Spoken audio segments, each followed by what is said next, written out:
For over a century, archaeologists have marveled at Peru's ancient line drawings. Now, a breakthrough approach is rewriting what we thought we knew about these massive works of art. What if I told you that artificial intelligence just uncovered evidence of systematic human sacrifice so disturbing that it's rewriting everything we thought we knew about one of the world's oldest desert mysteries? Now, take a moment and picture the Nazca Desert in southern Peru. It's silent, peaceful, almost surreal in its beauty. But buried beneath that calm surface is something far more chilling. We're talking about blood-soaked rituals, terrifying symbols, and scenes of systematic violence carved directly into the earth. In the past 6 months alone, AI has found over 300 new geoglyphs and massive desert carvings, many of them showing decapitations, ritual killings, and eerie patterns that point to a culture obsessed with death. And every 6 months, more emerge. But if these geoglyphs are warnings from the past, why did it take an artificial brain to finally hear them? And what else is it uncovering that humans never could? The archaeological revolution. In just 6 months, an artificial intelligence system discovered more evidence of ancient violence than archaeologists found in an entire century. And what it revealed will haunt you. There is no exaggeration here.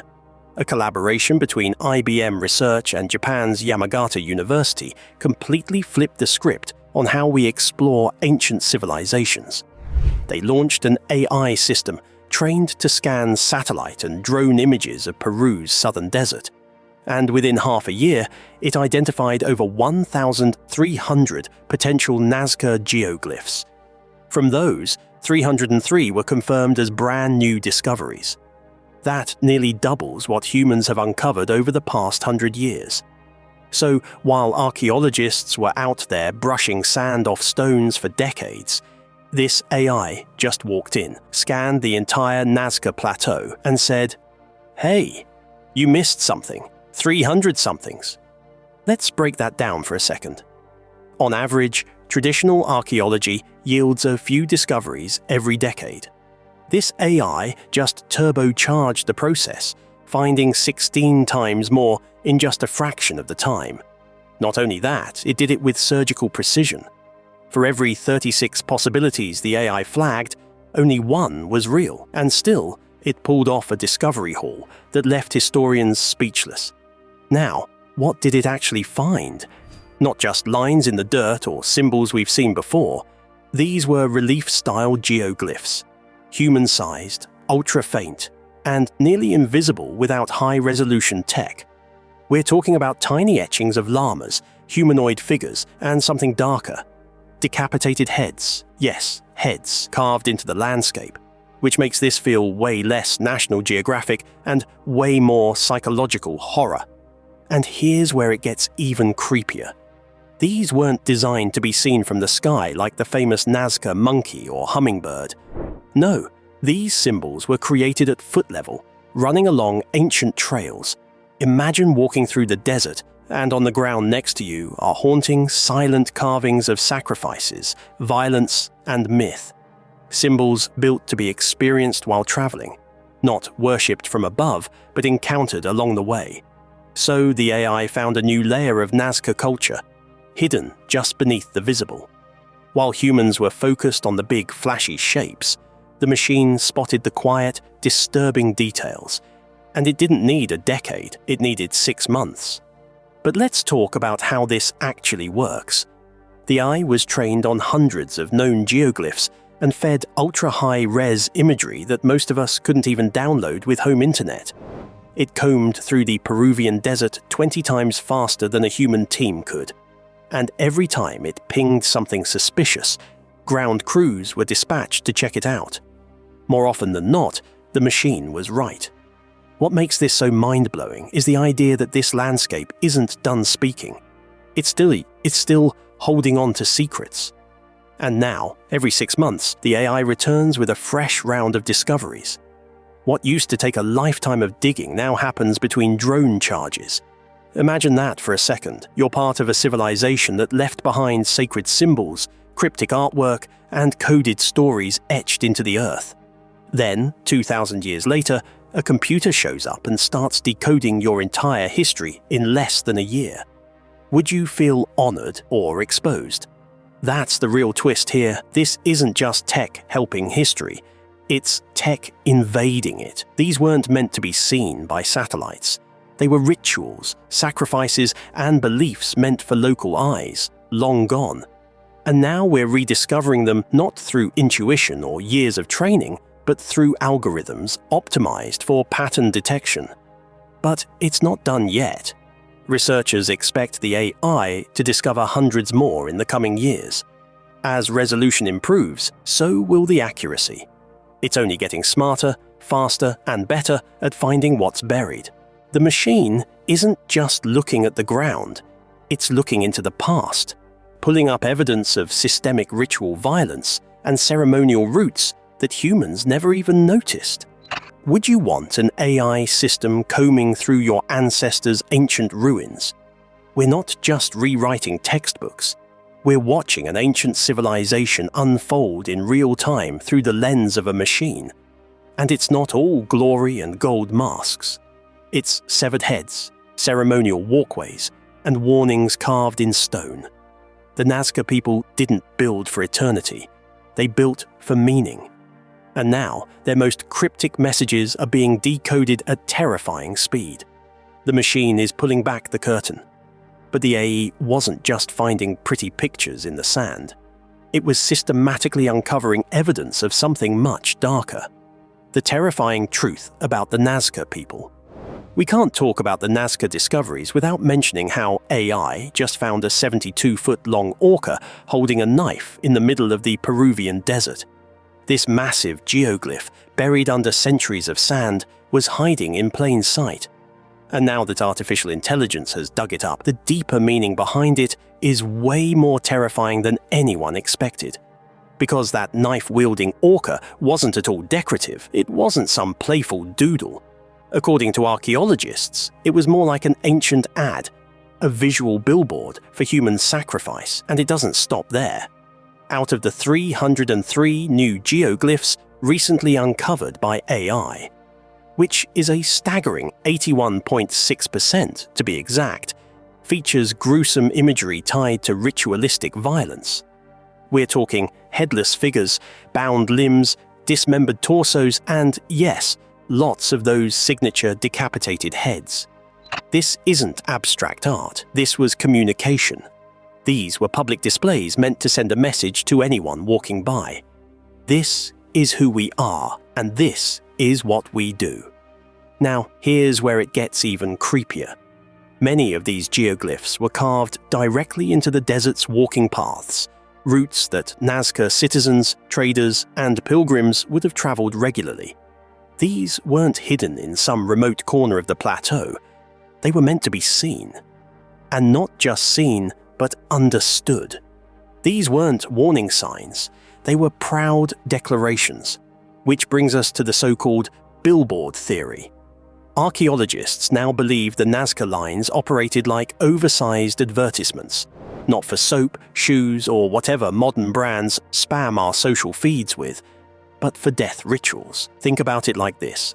You're walking through the dry desert terrain, and you glance down at the path beneath your feet.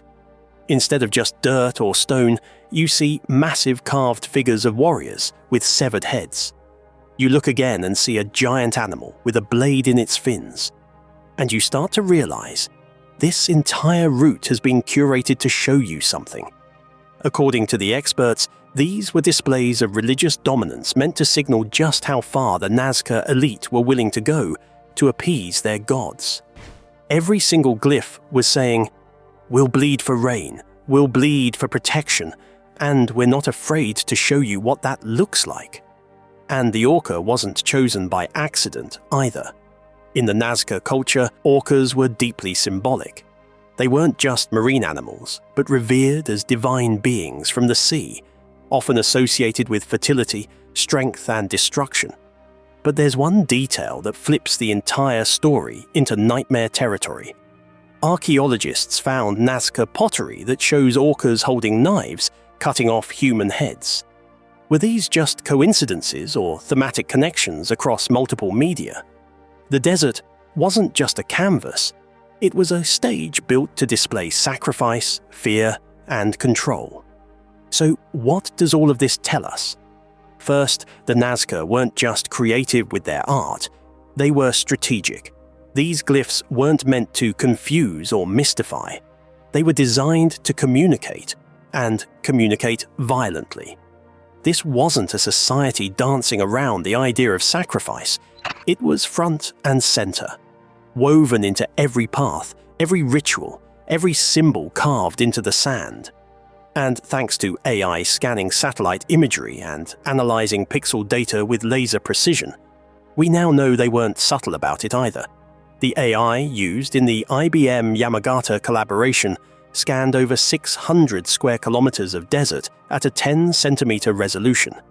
That's detail so precise that it can detect faint depressions left by rocks that haven't moved for 2,000 years. From this data, it flagged tens of thousands of possible geoglyph candidates.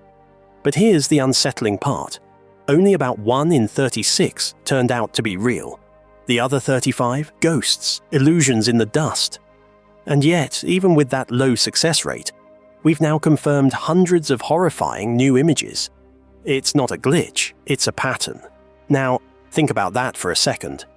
A computer, trained to ignore the noise and find the truth, just spent 6 months uncovering the darker side of a culture that's been romanticized for decades. While most tourists gaze at the hummingbird or the spider from a scenic overlook, AI just dragged up the demons hiding underneath. And if this AI keeps scanning, which it will, then every few months we might get dozens more geoglyphs.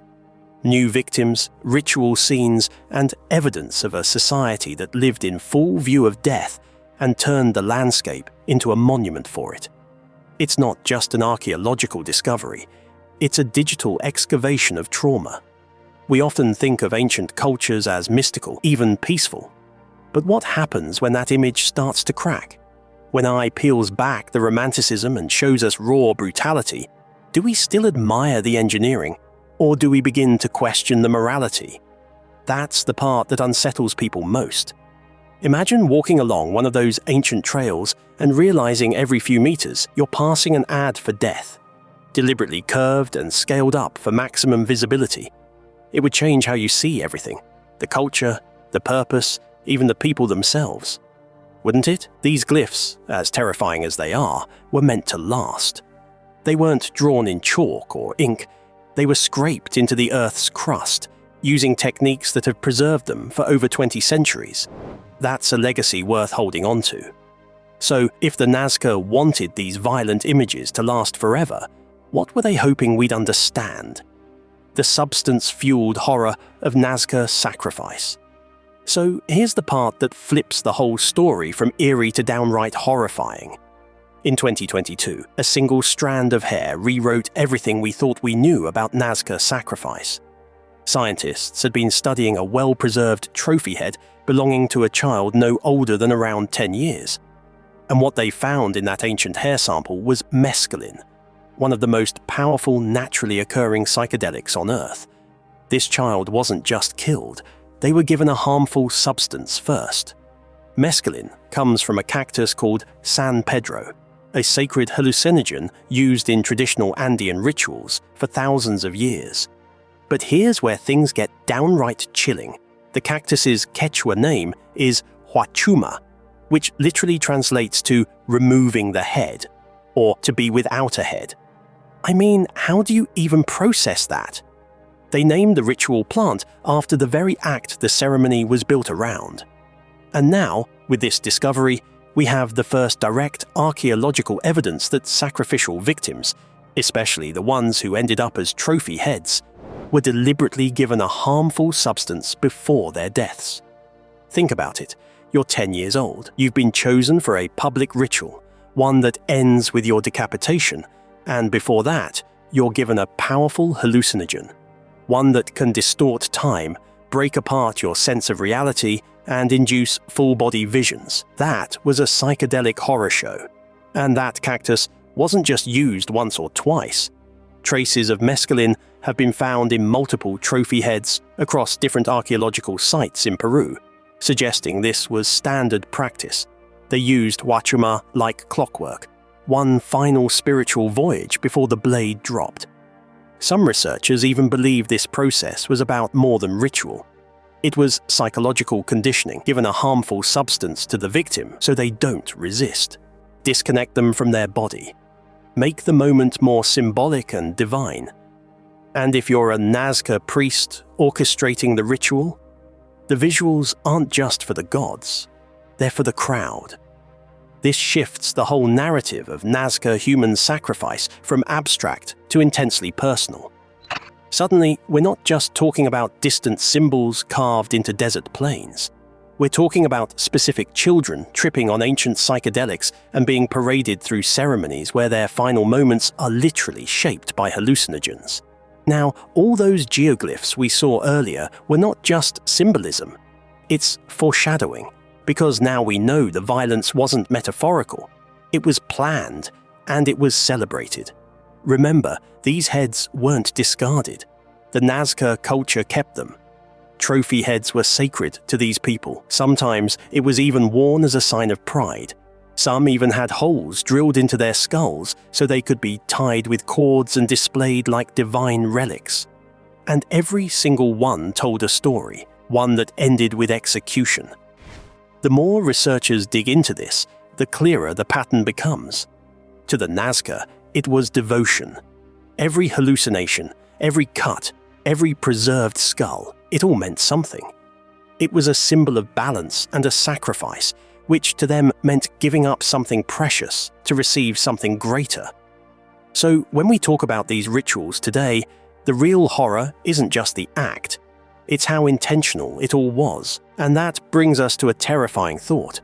The Nazca people didn't do this out of boredom. They were reacting to something, desperate for divine intervention or pleading with the forces of nature. However, this evidence of systematic intoxication and sacrifice raises a terrifying question. What environmental conditions could drive an entire civilization to such desperate measures? Desperation and the water cult. The Nazca Desert receives only 20 minutes of rain per year, and this environmental nightmare may have driven an entire civilization into ritualistic madness. If you had to survive in one of the driest places on Earth, how far would you go to summon rain? Now imagine this. You're in the Nazca Desert, a place so parched it only sees about 20 minutes of rain a year. That's barely enough to soak your shirt, let alone irrigate fields or fill a well. So now, picture a civilization stuck in this death-dry landscape, staring up at the sky that refuses to give them a single drop. And that's where the horror begins. Because the more we uncover about the Nazca people, especially with the help of AI, the more one thing becomes terrifyingly clear. These giant hummingbirds, the monkeys, and even the straight lines that stretch on for miles weren't just spiritual art or alien runways like some YouTubers would love to believe. They were acts of desperation. Researchers now believe that many of the Nazca lines weren't drawn for decoration. They were ceremonial pathways, almost like highways for rituals. Processions would walk these lines, tracing sacred routes meant to summon water. And the deeper you go into this theory, the darker it gets. Because the Nazca weren't just drawing prayers in the sand, they were giving offerings, and not the friendly kind. According to archeological interpretations, these linear paths led toward mountains, where the water gods supposedly lived. The Nazca believed those towering peaks controlled the flow of rain. So when the skies stayed dry and the wells ran empty, they did what many desperate civilizations have done throughout history. They turned to sacrifice. We're talking about human lives being literally taken in hopes of opening the heavens. It's a haunting reminder that environmental pressure doesn't just change the land. It warps the human spirit. And as the situation grew more desperate, the rituals got bloodier. The sacred lines got longer, and the offerings became more extreme.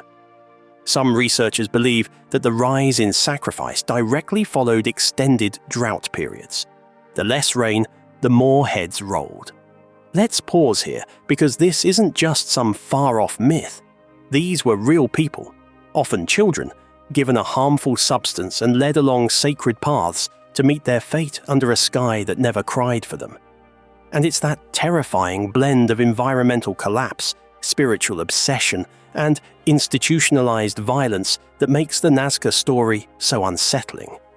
And now, with AI decoding these patterns and matching the paths with known water sources and ancient seasonal shifts, we're seeing just how precise and tragic this system really was. AI is laying bare how tightly the Nazca civilization clung to hope in the face of absolute ruin. Every line carved into that desert might have been a plea. So, if your people were dying of thirst and the gods weren't listening, what would you be willing to do to make it rain? In the past few months, AI has uncovered more than 300 newly hidden geoglyphs etched across the Nazca Desert, most of them depicting graphic scenes of ritual decapitation and sacrifice.